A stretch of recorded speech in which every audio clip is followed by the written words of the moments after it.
Hello folks, Mike here. You know, it's been a while since I turned out a good, useful, helpful video for you first-time Lux owners or people that might have got your first Lux, in a trade or something like that. And I thought this would be a good opportunity to kind of show you what I look for when I get a gun in trade. First thing, when I get the gun in, I look at the condition of the case and so forth. I'm a stickler for liking things to be as close as they are as they were when they came from the factory. So I look at the case, and obviously with any used gun, obviously there's going to be some signs of wear and so forth. I mean, sometimes the cases, they're there for a reason. They're there to protect the gun, and sometimes you'll see little dings. Like this is my beloved Pearl Stash gun, and it's used, and it does have a ding in the case, and that's what the case is there for, is to protect it. And so it's not a huge issue. But, the first thing I look is, to make sure the case is good and in place, and I like to have the stickers on the back. Sometimes these things have a tendency to peel up, especially if you were in hot weather. These things peel off real easy. And those of you that like to keep the factory stickers on, like I do, I've found you get the little Elmer's glue stick, and I rub the glue on the back of this sticker, put it back down, and then put something heavy, like a piece of cardboard across here, and let it set overnight. And that's enough to keep this sticker nice and adhered. It's just a personal preference thing.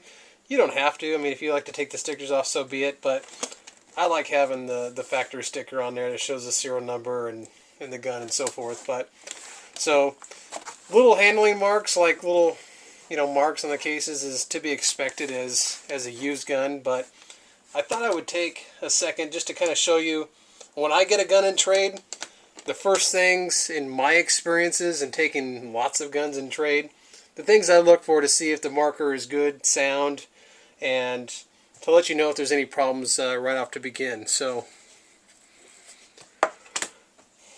we get the gun. I like to label my cases. When you have I started my business, so I have a lot of different cases and a lot of guns, and I make a little label so I can easily identify the guns. But that's just me personally. When I open the case, I want to see that everything's there. I'm kind of a personal stickler. I like to have everything that the gun comes with stock. If it doesn't, so be it. But that's just when you're looking at doing a trade with somebody, I always ask them, hey, does it come with everything it does stock? If they say yes or no, it doesn't have a barrel stock or whatever. I like, when I resell my guns, I like to have everything that it came with when it came with stock. So oftentimes I'll buy barrel condoms and everything with Luxe, because I like it to go out just like it did when it came with stock. So I look for the CD. Sometimes they come with the Feather Touch information.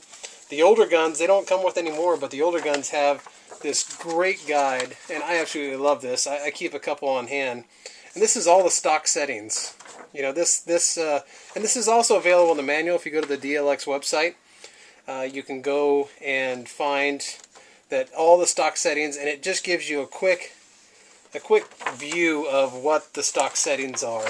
So if you want to put your gun back to stock, you can either do it manually, or in the programming mode, you can just hold the trigger down until it starts beeping, and then it'll go back to stock settings, which is all of these from the factory. So I also like to make sure it has some kind of protective coating. I personally like all the exclusive special edition Luxes. The last thing I want is anything, damaging or rubbing, on the anode. So I like to get this or something similar, something nice and soft, and make sure it's in between the Luxe to keep it nice and safe. So that's just me. That's what I look for.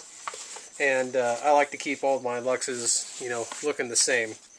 So next thing I look is looking at the case. Obviously, DLX has done a great job, especially with the 2.0s, of having this wonderful laid out case with a place for everything. You know, your barrel front, your barrel back, your parts kit, you know, the lube, the extra battery, the ASA extension, the charger, and the barrel sock that usually comes with the second 693 barrel back, and the USB charging cable. Whenever you get them in from DLX factory, they're all nice and neatly packaged, and the barrel socks all, you know, the cords tucked in there with the extra freak insert and the USB cables tucked in there, and then they fold it over and tuck it nicely in the package. I like to let my Luxes go out the same way, so that's the first thing I look for. You know, parts kit, obviously, you know, used guns, they may, you know, use some of the excess parts and so forth, and I like to try and include as much of the stock parts as possible, and if I have extras, I'll pack them in there so that, you know, whoever's getting the gun from me, you know, has as close to what it would come with brand new.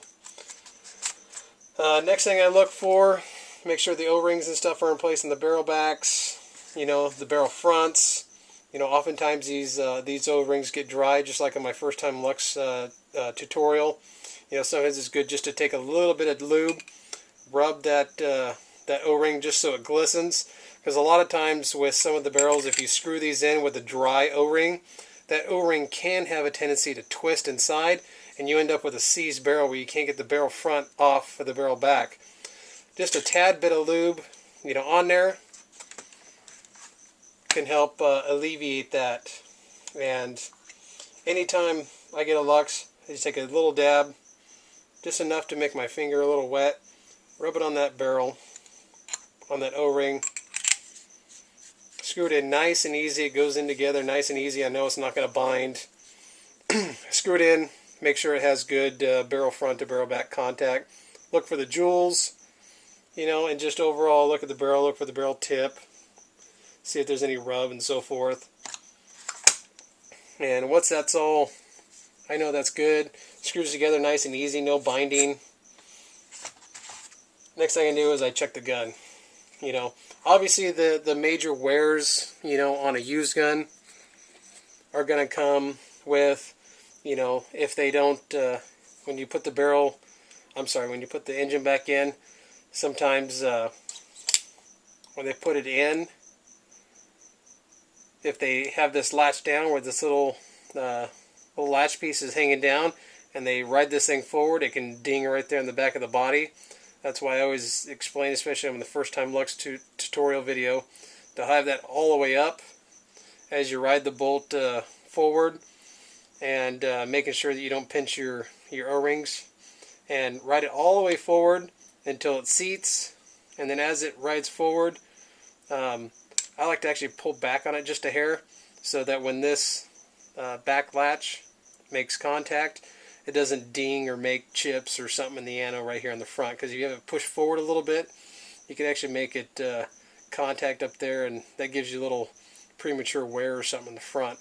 And I'm a stickler. I love my guns looking very, very nice, so I usually am real cautious when I roll that back forward. I look to see if the jewels are, you know, still in, obviously. If they're not, a good way is to get you another jewel set. You can get them from DLX, a bunch of different companies. O-Ring Monkey, I got a couple of jewel sets from O-Ring Monkey, and all I do is I get some handy dandy super glue, and you just put a little bit of super glue on the back of the jewel, set it down in there, and then I find if you just get a nice rubber set of clamps, and as it's sitting in there, if you just clamp it and let it sit for, you know, an hour or so, that's enough to get the jewel to sit down in there right, and get the adhesive to hang on to that. And then afterwards, your jewel's nice and set. If you have any bit of oozing, oftentimes your fingernail, you can just scrape off the excess glue, and then you have the nice jewel back set back in there. This Lux was very, very clean, and I think dark Syrian. It was very, very in very, very nice shape, so I didn't have to do anything. But I'm using this as an example of when I get a Luxe in trade, what I look like. So I look over the gun. You know, you check the bottom of the regulator. A lot of the wear is going to come on the bottom of the ASA from scratches, bottom of the regulator. You know, on the barrel, on the front of the gun where people might jam the barrel in there and chip that. Like in one of my other videos that showed there, you know, you could see some hanger marks, you know, from when they hand dip these and hand make these. You know, they got to hold on to them with a wire while they go in the chemicals, and sometimes you will notice one little mark here and there, and that's just from the hanger. But all in all, I look for, you know, any kind of wear, you know, wear on the feed neck lever, feed neck there, you know, and just look it over. The eye covers, you know, look there, look at the trigger guard, the trigger, make sure it functions properly. Make sure that they don't have the trigger stops, you know, set too premature to where the trigger won't activate. And then next thing I do is I power it on. It says the one of the custom voices. Alright, so after I powered on, the first thing you're going to notice is the LEDs in the back, you know, obviously blinking. That tells you there's something in the way of the eyes. Obviously, you're going to get that because the bolt is forward, because the air, once you air it up, it's going to suck the bolt back, and there won't be anything in the way of the eyes, and then that will be a solid blue light. So, first thing I want to do when I check the eyes, I can hear the Noid clicking. So, that tells me that if there was a ball in the breech, the Noid is working properly, the electronics are working properly, and the gun is going to fire. So, also something else, getting a brand new gun in trade, I don't know if they have this set up for low pressure. I don't know if they have it set up for standard pressure. And in order to keep, you know, the integrity of the solenoid, to make sure I don't damage it, you know, without knowing what the internal pressure regulator is set at, if it's set at low pressure and I screw in a standard pressure tank, I could risk, you know, damaging the Noid by putting too much pressure into the Noid and ruining the Noid. So this is a standard pressure tank. I haven't taken any shims out. And before I air this thing up,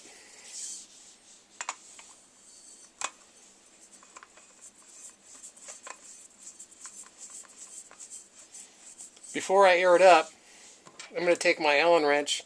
I'm going to back out the regulator. Okay. Those of you, if you don't have one of the little regulator nuts that shows the direction, basically, knowing the theory of operation, the air comes into the regulator, and then comes back out. So, if you screw in the regulator, that's going to increase the pressure. If I back it out, I know it seems a little backwards than what you're thinking of. Think of a water hose, you know. If you open the water hose valve up, it's going to allow more pressure. Same thing is this. So I want to back the piston down and decrease the pressure in the regulator if I don't know what the pressure's set at. So with that being said, I want to back it out. So I'm going to back it down.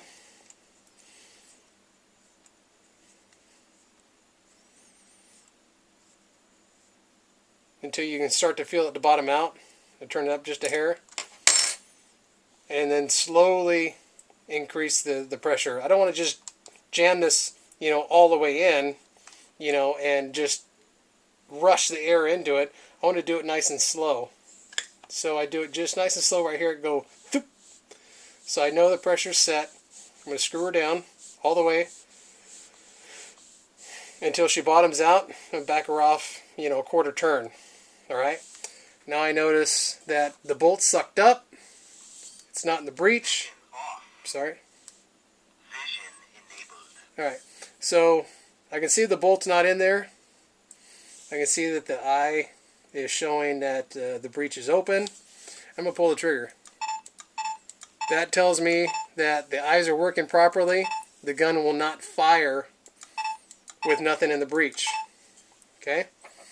So I'm going to go ahead and, since we backed the regulator off, if I turn the eyes off, it's doing like a half stroke, or like a puffing, like, you know, some of you guys you know, may hear if you don't have the proper O-ring adjustment. So I'm going to start increasing the pressure a little bit. Oops, sorry.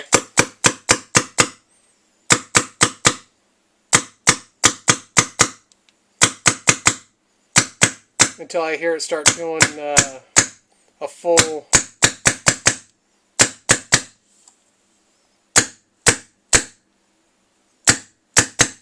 Alright, so now the gun's doing a good full stroke.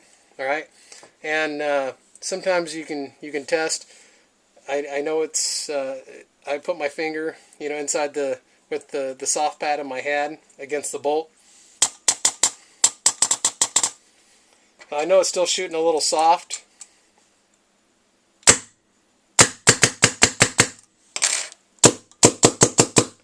And when I can feel the pressure's pretty good, that I know it's going to be somewhere in the vicinity. I know the gun's cycling right, so turn the eyes back off. So the eyes are on now.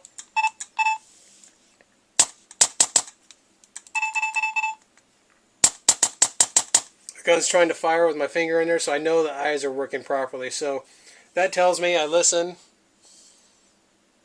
No leaks. It tells me the gun's functioning about right. Slowly back it off until I hear it purge.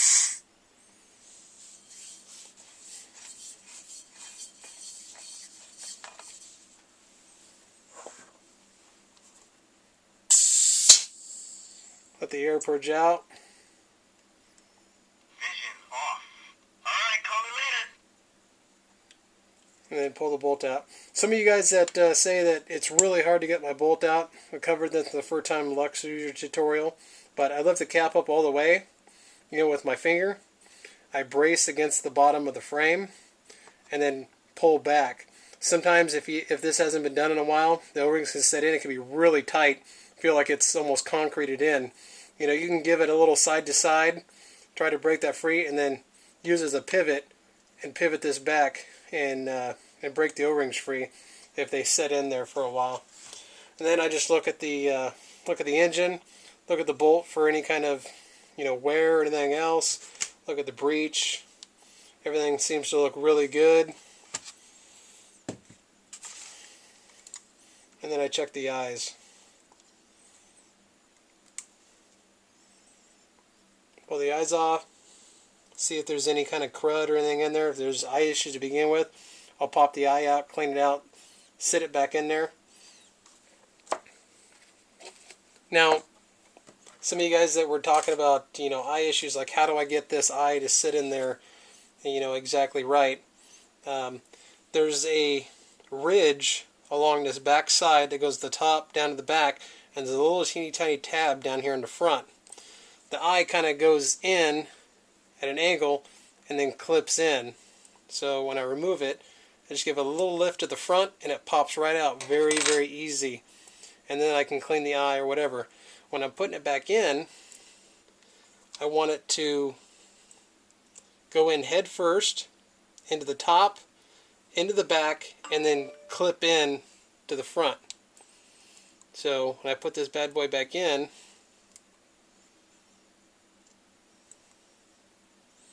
I get set right in there.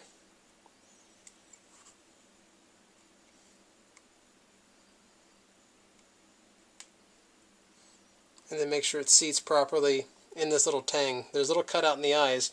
Those of you that have ever replaced your eyes, make sure this little teeny tiny cutout here in the front is facing to the front. If it's facing the back, you put your eyes in backwards. So put your eye wire back in the other way.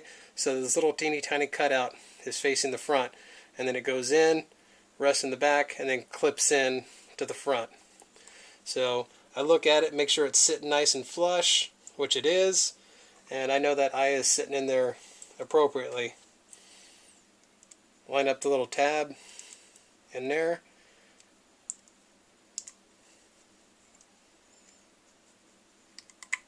And then let it clip in. So to make sure that the 2.0 eye covers are in there right, I push in on the front and make sure that this doesn't pop back up. If it does for some reason, maybe your O-ring on the back side of this is a little worn out.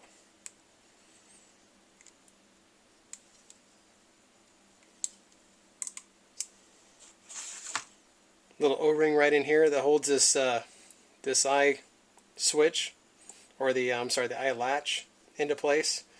Make sure that that's not worn out and is too loose. It should be nice and tight. 2.0 has this little spring for to hold the eyes in place, and make sure the detents look nice and crisp. If they're worn out and flat, they should have a nice rounded edge to them. If they're not, you can pull those out and replace them. If you ever do need to pull those these eye detents out, you can just get a real small Allen wrench. You can stick it in this hole and you can pop this piece out. Now there's little plastic flanges that flare out, and those are what hold this into place with a little spring behind them. If you need to put them back in, I found the easiest way is to line up some of those tangs in there and then get a little pick or a teeny tiny Allen wrench and push the other ones in while giving a little bit of pressure, and then it'll pop into place and should stay inside there. So this eye cover looks good. The spring's in place. If you need to replace this spring for some reason, the easiest way I found is to push the spring down in there, and then the coiled spring is going to have an end. I want to get in with my pick and push that little piece of the spring until it clips inside the recess inside this eye cover, and then that holds the eye spring in place. You should be able to, like I just pulled it out there, and it's going to want to suck to the magnet. So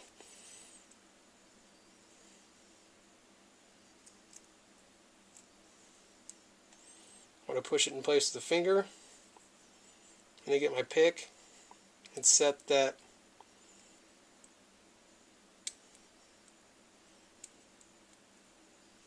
spring in place just like so. And then I give her a nice little push. Take my pick and make sure it's all in there. Make sure it's not going to come out, and she's good to go.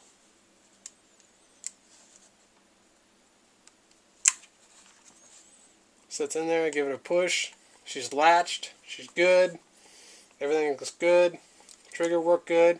So next thing I'll do is take it outside and chrono it. Make sure it's shooting right, and make sure it's shooting up to 280 feet per second without purging the Noid. If for some reason I can't get it to shoot 280 feet per second, I'm going to tear apart the regulator and check to make sure that the O-rings and everything look right, and make sure that the spring is set right, and then re-chrono it. If for some reason I'm still having trouble trying to get it to 280 feet per second and the Noid starts purging before I get there, I'm going to suspect that it's probably a bad regulator spring and might need to swap that out. But oftentimes just rebuilding the regulator, relubing the O-rings and everything should be enough to get it going, unless you have a bad regulator spring. So that's kind of the quick and dirty, when I'm looking at a Luxe I get in trade. I also tear the bolt apart and check all the O-rings, make sure there's not an excessive amount of lube. This is really good. Just a dab just to make the O-rings wet.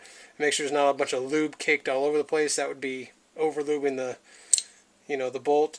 It's got a nice little amount of lube there. I put a little bit of lube here and then push it again so it lubes this O-ring back here, and put a little lube on there so that it gets these inner can O-rings.